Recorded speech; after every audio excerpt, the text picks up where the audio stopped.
මම අහලා තියෙනවා ඈත අතීතයේ ඔය හැරගිය කෙනෙක්ව ආපහු ගෙන්නනකොට සාමාන්‍යයෙන් අපි අහලා තියෙනවා සහ විශේෂයෙන් මම පොත්පත්වල මම දැකලා තියෙනවා විවිධාකාරයේ කන්න දෙනවා කියනවා සීනි කන්න දෙනවා කියනවා නූල් පන්නනවා කියනවා නූල් පැන්න ඉරි පැන්නට සීනි දෙනවා මේ පෙන්න දෙනවා ඒවා බොරු දේවල්. ඉතින් ඒවා පසු කාලේ ඉන්න අසනීප වෙනවා බඩේ ලෙඩ හැදෙනවා. නැවත වෙනස් වෙන්නේ නැහැ. බැඳීම වෙනස් වෙන්නේ නැහැ. නැවත වෙනස් වෙන්නේ නැති වෙන්න තමයි දැන් බැරුව දරුවා මියාලා තියෙනවා. එතකොට බිරිඳත් එක්කම ස්වාමියා දාලා ගිහලා තියෙනවා. දරුවා අසරණයි ඒ බලපුවාම. ඉතින් එහෙම අයතම ගොඩක් දුරට එනවා. එම් ලබන සතිය වෙඩින් එක. හොටෙල් එක බුක් කරලා මේ ළඟ කට්ටියක් මේ ගම් 4-5 ගියා. නමුත් ඉතින් මේ අවසානයේ ඒ ගෑන් ළමගේ පැත්තෙන් විවාහයට අකමැති. ඉතින් අර නෑදෑයන්ටත් කියලා කොටම කියලා. ඉතින් එතකොට ඒ මනුස්සර කරගන්න දෙයක් නෑ. මං ගාවට ආවා මම යමක් කරලා දුන්නා. ඥාතිත් වෙනවා. නෝනා මාව දාලා ගියා. මගේ අතින් කිසි වැරද්දක් උන්නේ නෑ. මහත්තයා කියනනේ මගේ මේ නෝනා දාලා ගියා. නෝනා කියනනේ මගේ මහත්තයා දාලා ගියා. ඉතින් එහෙම ගොඩාක් මේ වෙංගලා ඉන්නව නම් ලෙන්ගතුව ඉඳලා තියෙනවා නම් පවුල එකතු කරලා දෙන එක ගොඩාක් හොඳයි. ඒකෙන් අපිටවත් දැනක් නැහැ මේ මංකොල්ලකාරෝ නිසා. සමහරු හිතන්නේ මේකත් මේ බොරුවක් මේකත් වංචාවක් කියන දේ තමයි සමහරු හිතන්නේ. මං ගැන දන්නේ නැහැ දන්නවා. එඹලේක විදහාඳුර කෙනෙක් කවුද කියලා. ඒ නිසා මම කරපු වැඩක් කරදිලා නැහැ. කොරෝනාම ගාගෙනත් නැහැ. වැඩ බාරගත්තොත් අනිවාර්යෙන් කරලා දෙනවා. මම දවසක් ඇතුළත ඒ දවස් දෙක ගොඩක් විවාහ වුණොත් ගොඩක් අය දරුවෝ නැහැ. දරුපැල නැහැ. ඒක නිසා ඉතින් එහාට මේක මැරෙන තුරාට මේ දේවල් තියෙනවා. ඒක නිසා කලු කුමාර දෝෂ නිසා සම්පූර්ණ ශරීරය විකෘති වෙනවා. ශරීරයේ ශක්තිමත් නැහැ. විවාහයක් ගැළපෙන්නේ නැහැ. විවාහයක් හරියන්නේ නැහැ. බැලු බලන කෙනාට එපා වෙනවා. ඒක නිසා හතර කොනේ පහන් අතර පත්තු කරන එක 6යි 5ට. ඒක දැන් ගොඩක් කට්ටිය කොපි කරලා හැමෝම කියනවා. ඒක ඉස්සෙල්ලාම කිව්වේ මේ ඇඹලේක මහමුදුර. ඒකෙන් ගොඩක් අයට සාර්ථක වෙලා ගොඩක් අය මම හොයාගෙන එනවා. ඉතින් මුදලක් වියදම් වෙන්නේ ගෙදර දියුණුවට ආකර්ෂණයට හැමදේටම මම එන්නේ නෙවෙයි. එක එක මම මේ පන්සලේ ඉන්නේ පේනවා ඇති පිටිපස්සේ මේ බෝධින් වහන්සේ වෙද ඉන්නේ. ඇඹලේකම පන්සලේ ගොඩක් ප්‍රසිද්ධයි. මෙහෙට ආවොත් තමන්ගේ කාරණාව හිතේ තියාගෙන මේ හැම දෙයක්ම සාර්ථක කරලා මට දෙන්න පුළුවන්.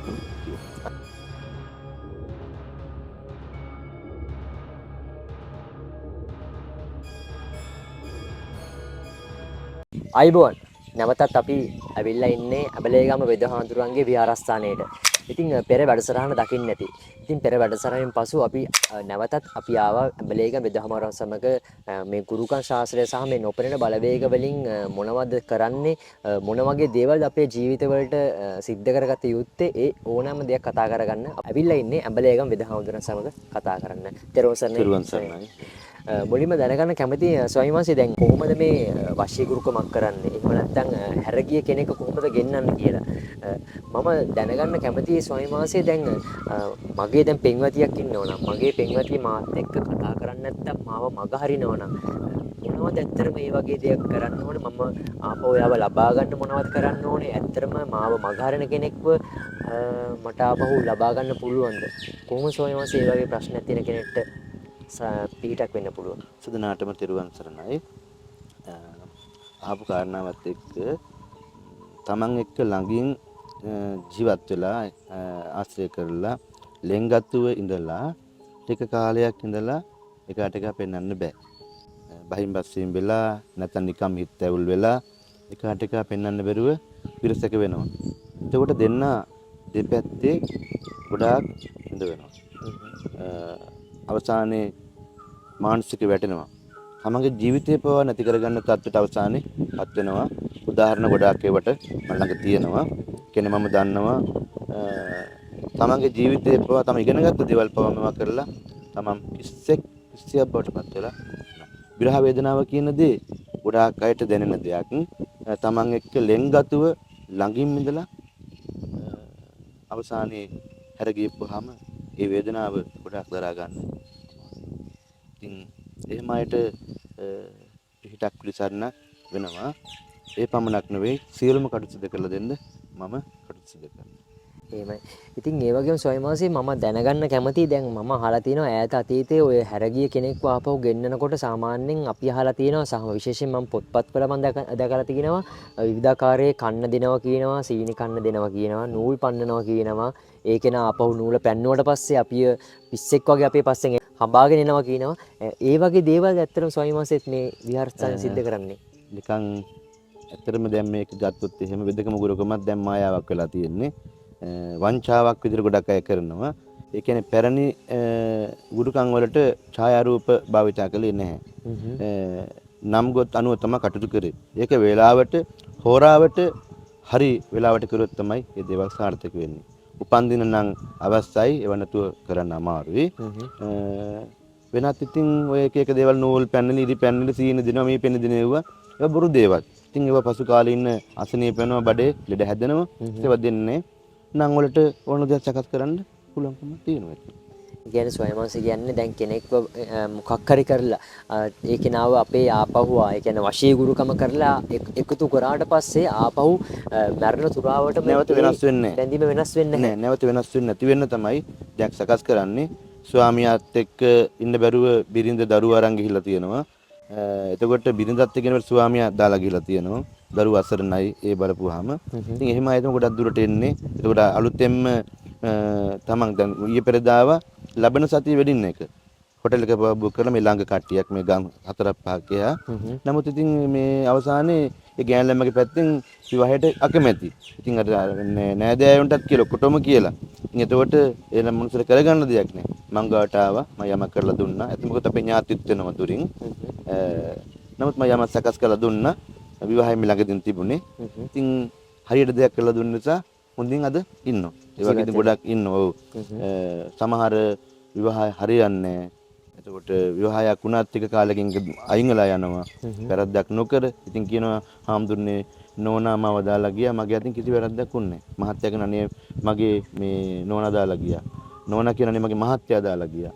ඉතින් එහෙම ගොඩාක් මේ වෙන් වෙලා ඉන්නවා නම් ලෙන්ගතුව ඉඳලා තියෙනවා නම් පවුල් එකතු කරලා දෙන එක ගොඩාක් හොඳ දෙයක්. මේ වසී කියලා දැන් අර හැමතැනම කරන නිසා මේක දැන් අර කිසිම කෙනෙක් මොනවා කරන්නේ ඇත්ත කරන අපිටවත් තනක් නැහැ මේ මංකොල්ලකාරවුන් නිසා. සමහරු හිතන්නේ මේකත් මේ බොරුවක් මේකත් වංචාවක් කියන දේ තමයි සමහරු හිතන්නේ. මං ගැන දන්නේ දන්නවා එඹලේක වෙද හඳුරගෙන කවුද කියලා. ඒ නිසා මම කරපු වැඩක් කරදිලා නැහැ. කොරෝනාම ගාගෙනත් නැහැ. වැඩක් බාරගත්තොත් අනිවාර්යෙන් කරලා දෙනවා. මම දවසක් ඇතුළත ඒ දවස් දෙක කරලා දෙන්න පුළුවන්. අනිවාර්යයෙන්. කල්කුමාර දෝෂයක් කිව්වම ස්වාමීන් වහන්සේ කොහොමද මේ කලුකුමාර දෝෂය අපි අඳුරගන්න පටන් ගන්න? ඒ කියන්නේ මේ කෙනාට මේ කාන්තාවට කලුකුමාර දෝෂය තියෙනවද? එහෙම නැත්නම් කලුකුමාර දෝෂයක් ඉවත් කරන්න කොහොමද? ඒ ප්‍රශ්නේ කොහොමද ස්වාමීන් වහන්සේ අපි ඇත්තටම දැනගන්නේ? ආපු නිසා ඒ කලුකුමාර දෝෂය හට ගන්න තැන පටන් ගන්න තැන තමයි මල්වර වියෙන්. මල්වර වියෙන් තමයි පටන් ගන්නෙ. එතන ඉඳලා ගොඩක් දුරට විවාහ වුණොත් ගොඩක් අය දරුවෝ නැහැ. දරුපැල නැහැ. ඒක නිසා එතනින් එහාට මේක මරණ තුරාට මේ දේවල් තියෙනවා. ඒක නිසා කලුකුමාර දෝෂ නිසා සම්පූර්ණ ශරීරය විකෘති වෙනවා. ශරීරයේ ශක්තිමත් නැහැ. විවාහයක් ගැලපෙන්නේ නැහැ. විවාහයක් හරියන්නේ නැහැ. බැලු බලන කෙනාට එපා වෙනවා. ඒක නිසා කලුකුමාර දෝෂත් එක්ක එක එක දේවල් වලින් තමන්ගේ ජීවිතේ නැතිනට අවසානයේපත් වෙනවා. තමන් තනි වෙනවා. මේ විනාශ වෙලා යන කතාවලම පත් වෙනවා. හඳුන ගන්න කියපුවාම කලුකුමාර දෝෂ එක එක විදිහටම වෙනවා. තමන්ට හිණෙන් කන්න දෙනවා. එතකොට එක එක නපුරුන් නරක හිණ පේනවා. එතකොට ලෙඩ කරවනවා. කිසි ටිකක්වත් කිසි ඉතුරු වෙන්නේ අවසානයේ. ඒකයි මම කියවල විනාශ වෙලා. ඒ කියන්නේ අමුසමියෝ යුවලක් විදිහට ඉන්න කෙනෙක්ටත් ඒ කියන්නේ කාන්තාවකටත් විවාහ කාන්තාවටත් ඔය කලුකුමාර දෝෂය කියන දේ බලපානවා. එතකොට පුංචි කාලේ මල්වරවියෙන් තනි වෙච්ච දේවල් තමයි ඒ බැලම නිසා තමයි එහෙම වෙන්නේ. එතකොට දරුපල වුණත් නැහැ. එහෙම ගොඩක් අය එනවා මේකට. මොකද මම මේ ප්‍රසිද්ධ වෙන්න කියන දෙයක් නෙවෙයි. එඹලේගම මේ ගමේ අවුරුදු 16ක් ඉන්නවා. මම බෙහෙත් හදලා දීලා මේ අවට ගොඩාක් අය අවට ගම් වල ඈත පළාත් වලත් ඉන්නවා. මේ ගොඩාක් සාර්ථක වෙච්ච අය මේ ගමෙත් ඉන්නවා. මගෙන් අහන්නේ මගෙන් අහලා තමයි එන්නේ මිනිස්සුන්ගෙන් අහලා. ඒ වගේ ඉතින් කලුකුමාර දෝෂ තිබිලා විනාශ වෙලා අවසානයේ දරුවෝ නැති වෙඳලා මම මේ ගමේ මගේ දායක වල කට්ටියත් තැඹිලි මතුරලා දෙන්නේ. මහාදියා මේවා කරන්නේ එකෙන් සාර්ථක කරලා දෙන පැරණි බේතක් මම හදලා දෙනවා. පැරණි බේතක්. ඒක සාර්ථක වෙලා ගොඩක් අය ඉන්නවා. ඒත් එක්කම ස්වයං වාසයේ මම දැනගන්න කැමතියි දැන් අපි අහනවා අපි දකිනවා සහ මේ ගොඩක් ගෙවල් වලට අරන් එන සල්ලි මුදල් yaadෙන්නේ නැහැ කියනවා භූමි දෝෂ තියෙනවා කියනවා. දැන් මේ පිටසරණ දකින කෙනෙක්ට හිතෙන්න පුළුවන් මගේ ගෙදරටත් මම හම්බ කරන ශේෂත හැම දෙයක්ම වියදම් වෙනවා. මගේ ගෙදරට කවුරු හරි මොකක් හරි දෝෂයක් කරලා ඇති භූමි නියමයක් කරලා ඇති කියලා. එහෙම කෙනෙක්ට ස්වාමීන් වහන්සේ මොන වගේ දෙයක්ද ඇත්තටම කියන්න පුළුවන් ඔය භූමි දෝෂ කියන දේවල් සම්බන්ධයෙන්? භූත දෝෂ, ග්‍රහ දෝෂ, අමනුෂ්‍ය දෝෂ, පෙරේතන පෙන බලවේගත්තේ ගොඩක් කරදර තියෙනවා. කරන කෙනෙක් කිසිම දෙයක් සාර්ථක වෙන්නේ නැහැ. කොච්චර ගත්තත් ඉතුරුවක් නැහැ. කනකට ගඟට ඉනි කපනවා. ඒ නිසා මේ දේ කරනවා කියලා යමක් කරන අඩියක් ඇද්දින් අඩි 10ක් පස්සෙන් හැම දෙවෙනි කිසිම දෙයක සාර්ථක භාවයක් නැහැ. ඔව්. අනේ අපිට මොකද වෙන්නේ කියලා කල්ම ජීවකම ජීවත් වෙනවා. එහෙම පෙන්න බලවේගත් එක තමයි කරදර තියෙන්නේ. කොච්චර මහන්සි වුණත් අවසානයේ අත් දෙක දිගට බලද්දී ප්‍රතිඵල නැහැ හිස්. ඒක නිසා ගඟට ඉන්න කැපුවා. ඒක නිසා නොපෙන්න බලවේගත් එක්ක ගොඩක් දේවල් තියෙනවා. මනුස්ස බලපෑමේ ගොඩක් දේවල් තියෙනවා. ඒක නිසා කොච්චර අස්කරක් ගෙදර පිරුද්දව තියාගන්න බෑ. මම හැමදාම කියන කතාවක් තමයි වීඩියෝ කරද්දී භූමියට හවස 5ට මුදල කහවතුර ඉහලා ගේ 4 කොනේ පහන් අතර පත්තු කරන එක 6යි 5ට. ඒක දැන් ගොඩක් කට්ටිය කොපි කරලා හැමෝම කියනවා. ඒක ඉස්සෙල්ලාම කිව්වේ මේ ඇඹලේගම හාමුදුරුවෝ. ඒකෙන් ගොඩක් අයට සාර්ථක වෙලා ගොඩක් අය මම හොයාගෙන එනවා. කිසි මුදලක් වියදම් වෙන්නේ ගෙදර දියුණුවට ආකර්ෂණයට හැමදේට මම එදේ දුන්නේ. ඒක දැන් එක එක කට්ටිය දැන් 6යි 5 6 මාර කරලා දෙනවා. අටටත් පහන් තියන්න කියලා තියෙනවා.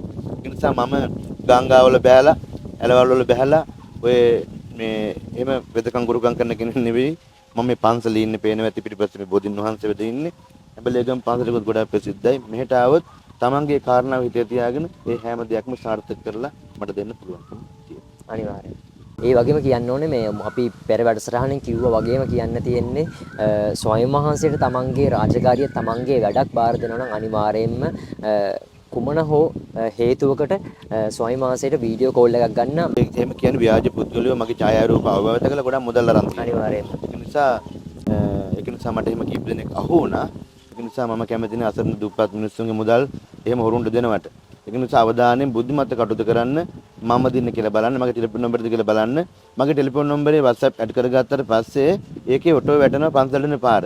ඒක නැත්තම් හොරු මංකොල්ලකාරයෝ තමයි ගොඩක් දුරට මගේ ඡායාරූප භාවිතා කරලා පෙස දින සල්ලි දෙන්නේ. මාසික වෙන සල්ලි හොරුන්ට දෙන්න එපා කියලා මම කරුණාවෙන් මතක් කරනවා. ඉතින් එහෙනම් ස්වයං වහන්සේට ඕනම වෙලාවක කතා කරන්න පුළුවන්. ඕනම වෙලාවක කතා කරලා තමන්ගේ ප්‍රශ්නේ ගැටලුව විසඳගන්න ඕනම වෙලාවක වීඩියෝ කෝල් එකක් අරගෙන ස්වයං වහන්සේට කතා කරන්න. ඉතින් එහෙනම් අපි අදට සමුගන්නවා හැමෝටම උසන්න දේවිට ජයව ශාන්ති ස්ථිරව සනසුයි.